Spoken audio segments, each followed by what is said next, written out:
Hello everyone, आप सभी को फिर से आज एक नए वीडियो में स्वागत है। आज हम लोग देखेंगे कि सिख धर्म का कैसे उदय हुआ था, इनके संस्थापक कौन थे, इस धर्म के क्या मकसद है, क्यों इस धर्म को स्थापना करना पड़ा और इस धर्म में क्या क्या चीज़ें हैं, उस सभी चीज़ को हम लोग आज के इस वीडियो में देखने का प्रयास करेंगे। और हमारा कोशिश रहेगा कि एग्ज़ाम के जो पैटर्न है उसके हिसाब से भी काफ़ी भी है यो, और हमें एक जानकारी भी काफ़ी बेहतर होना चाहिए इस धर्म के बारे में, क्योंकि पूरे हम कहें वर्ल्ड में सबसे बेहतर धर्मों में से इस धर्म को माना जाता है। इसलिए क्योंकि ये धर्म जो है, सिख धर्म, यही कहता है कि मानव की सेवा ही सबसे बड़ा धर्म है। और आप देखे होइएगा जगह जगह पर लंगर की व्यवस्था जो आप देखते हैं, तो ये सिख धर्म का ही देन है। तो चलिए आखिर इसकी कैसे शुरुआत हुआ, कौन व्यक्ति इनके संस्थापक है, उस सभी चीज़ को हम लोग बोर्ड पर मैप के सहारे हम लोग समझने का प्रयास करेंगे। कोई भी चीज़ को अगर हम मैप के सहारे समझते हैं तो उस चीज़ को काफ़ी बेहतर तरीक़ा से हम समझ पाते हैं, और उस चीज़ को हम काफ़ी लंबे समय तक हमारे यादाश्त, तो हम किसी भी चीज़ को अगर मैप के सहारे पढ़ते हैं तो ज़्यादा दिन तक हम याद रख पाते हैं। तो चलिए हमारे साथ बोर्ड पर और मैप के सहारे हम लोग समझने का प्रयास करते हैं। सबसे पहले देखिए, यही हमारा भारत है और यह हमारा पाकिस्तान है, और यही भारत और पाकिस्तान लगभग हम कहें कि 1400-1500 ईस्वी के लगभग की बात है। उसमें हमारा पूरा ही हिंदुस्तानी था, और ये वाला जो आप क्षेत्र देख रहे हैं यही हमारा पंजाब का क्षेत्र है। मेन इसका हम उदय कहें सिख धर्म का कहाँ से हुआ, तो पंजाब से ही इसका उदय हुआ है। जो वर्तमान के समय में हम लोग आधा पंजाब पाकिस्तान को दे दिए हैं और आधा पंजाब जो है हम अपने पास रखे हैं। बंटवारा में यही हुआ कि अगर पूरे हम पंजाब का क्षेत्र अगर दे देते हैं अगर पाकिस्तान को, तो बाकी हम पंजाबियों को कहाँ रखेंगे, इसलिए हमने आधा पंजाब क्षेत्र को अपने पास रखा और आधा पंजाब को हम दे दिए पाकिस्तान को। तो बाकी देखिए, यहीं पे जो पाकिस्तान में जो क्षेत्र हम लोग दिए हैं, यहीं से इस धर्म का उदय होता है।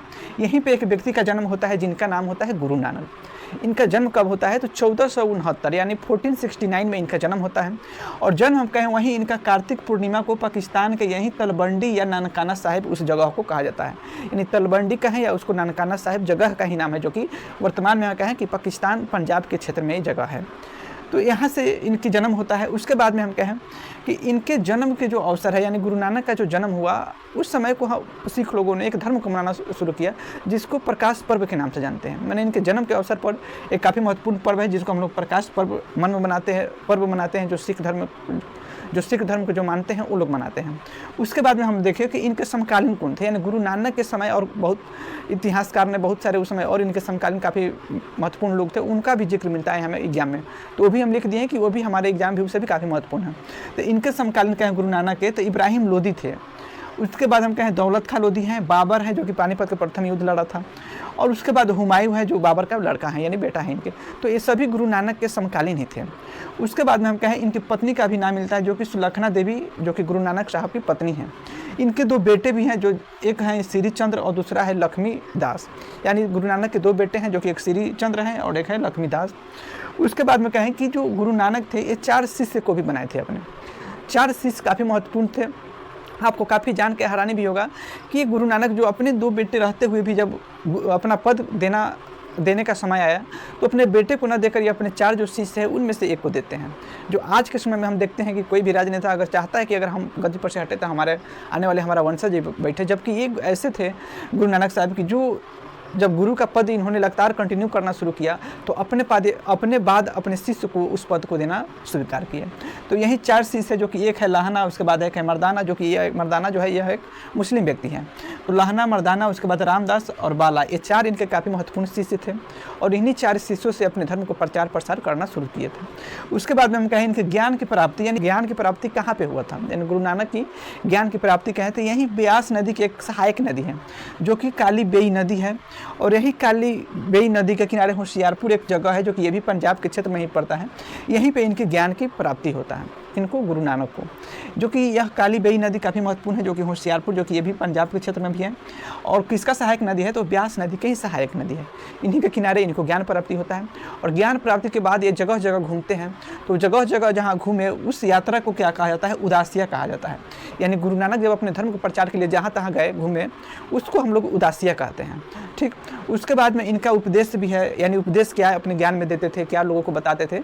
तो इनका काफ़ी महत्वपूर्ण क्या है कि कर्म और पुनर्जन्म पर विश्वास करते थे, यानी आप जिस तरह कर्म करेंगे उसी प्रकार आपका पुनर्जन्म भी होगा। तो ये कर्म और पुनर्जन्म को बताते थे। उसके बाद में सबसे बड़ी बात इन्होंने कही कि सिख धर्म में कि सबसे बड़ा सेवा होता है मानव सेवा, यानी मानव को आप जितना प्रसन्न कीजिएगा, जितना उनको आप प्रसन्न रखे रहिएगा किसी भी व्यक्ति को, वही सबसे बड़ा धर्म है।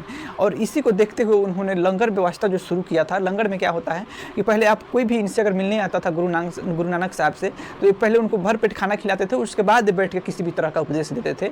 तो इन्होंने लंगर की शुरुआत उस समय अस्थायी तो नहीं किए, परंतु इन्होंने अपनी किताब या अपने उपदेश में इस चीज़ को ऐड किया कि जो भी मानव आएगा वो भूखा प्यासा रहेगा, तो उसको पहले हम लोग खिलाने का प्रयास करेंगे और खिलाने के बाद ही उसको हम उपदेश देने का प्रयास करेंगे। तो ये सबसे बड़ा इन्होंने मानव सेवा को अपने धर्म में माना। और उनके बाद इनकी मृत्यु कब होता है, तो मृत्यु हम कहें कि यहीं पाकिस्तान के करतारपुर में इनकी 1539 ईस्वी में, यानी 1539 में इनकी मृत्यु हो जाता है, यहीं पाकिस्तान के कहाँ, करतारपुर में। और एक व्यक्ति और काफ़ी महत्वपूर्ण है जो कि इनके जन्म के समय ही, इनके जो जन्म है 1469 में या 1469 में, तो उसमें अगर 400 वर्ष अगर ऐड करते हैं तो आपका यही हो जाता है 1869, यानी 1869 में किनका जन्म होता है। तो वहाँ पे जो कि एक बहुत ही महत्वपूर्ण, जो आज़ादी के समय में हमें गांधी जी हैं जिनका आज़ादी में बहुत बड़ा सहयोग दिए उन्होंने भारत को, तो उनका जन्म भी होता है 1869 को, जो कि इनके जन्म से ठीक 400 वर्षों बाद। तो ये दोनों व्यक्ति का जन्म याद रखना काफ़ी महत्वपूर्ण हो जाता है। गुरु नानक साहब का जन्म 1469 में और गांधी जी का जन्म 1869 में। तो ये दोनों व्यक्ति काफ़ी महत्वपूर्ण भी हैं और इनका जन्म याद रखना भी काफ़ी महत्वपूर्ण है। और बाकी आप सिख धर्म के बारे में क्या समझते हैं? आगे भी इनके 10 गुरु मिले, उनका भी कुछ ना कुछ वर्क है, उनका भी कुछ ना कुछ अपनी उपदेश है। उस चीज़ को भी हम लोग कभी दूसरे क्लास में समझेंगे। हमने आज कोशिश किया कि जो भी सिख धर्म के जो संस्थापक है गुरु नानक साहब, इनकी जीवनी कैसी रहा, इनकी ज्ञान का कहाँ प्राप्ति हुआ और इनके उपदेश क्या रहा और किस चीज़ पर इन्होंने ज़्यादा बल दिया। तो इनके ज्ञान के प्राप्ति में इन्होंने यही उपदेश दिया कि कर्म और पुनर्जन्म ही सबसे बड़ा ये है। तो जिस तरह आप कर्म कीजिएगा उसी पर आपका जन्म होगा। और सबसे बड़ी सेवा इन्होंने मानव सेवा को माना कि मानव को जितना आप प्रसन्न कीजिएगा वही आपका धर्म भी है। तो आप क्या समझते हैं इस सिख धर्म के बारे में? बाकी इनके 10 गुरु और हैं जो गुरु नानक के लेकर 10 हैं, बाकी उनके बारे में आप क्या सोचते हैं? उनके बारे में अगर आप कुछ जानना चाहते हैं तो आप बताइए, उसके बारे में भी हम एक अलग से वीडियो बनाने का हम प्रयास करेंगे। बाकी हम मिलते हैं कोई नेक्स्ट वीडियो में। अब इनके लिए जय हिंद, जय भारत।